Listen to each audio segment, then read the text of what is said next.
نحمدہ ونصلی ونسلم علی رسولہ الکریم اما بعد وما آتاکم الرسول فخذوہ وما نہاکم عنہ فانتہوا قال رسول اللہ صلی اللہ علیہ وسلم علیکم بسنتی وسنت الخلفاء الراشدین المہدیین کہ رسول اللہ صلی اللہ علیہ وسلم آپ کو جو دے وہ لے لو، اور حضور صلی اللہ علیہ وسلم جس سے آپ کو منع کرے اس سے منع ہو جائے۔ اور آپ علیہ السلام نے فرمایا کہ تم پر میری سنت اور میرے خلفاء کی سنت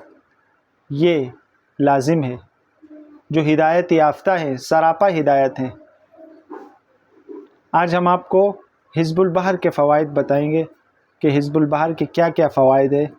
کیونکہ اعمال کے درجے ہوتے ہیں، اعمال کے درجے ہوتے ہیں۔ سب سے پہلے وہ اعمال کا درجہ ہے جو کتاب اللہ اور سنت رسول سے ثابت ہے، معصورہ دعاؤں کا ذریعہ،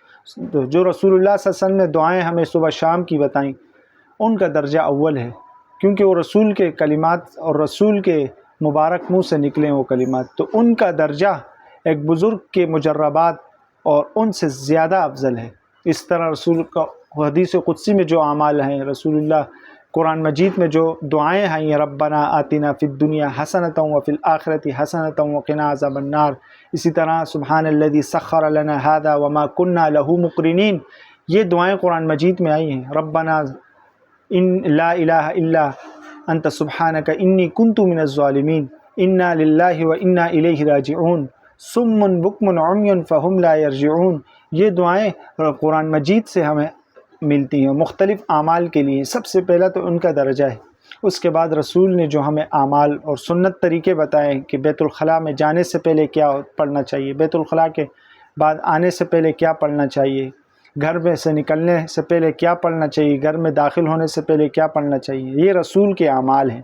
تو انہی اعمال میں سے ایک اعمال حزب البحر کا ہے، چونکہ حزب البحر رسول اللہ صلی اللہ علیہ وسلم کے منہ سے آئی ہے کہ یہ حزب البحر شیخ ابو الحسن شاذلی رحمۃ اللہ علیہ پر ورود ہوئی ہے، اور ایک جنگ کے دوران کہ شیخ ابو الحسن شاذلی رحمۃ اللہ فرماتے ہیں من فم رسول اللہ صلی اللہ علیہ وسلم من اقصہ، کہ میں نے ان کو حضور صلی اللہ علیہ وسلم کے منہ مبارک سے لیا۔ اور چونکہ اس کا واقعہ اس طرح بیان کرتے ہیں، پورا واقعہ نیکسٹ پارٹ میں بیان ہوگا، نیکسٹ پارٹ کی تفصیل ڈسکرپشن میں دی گئی ہے۔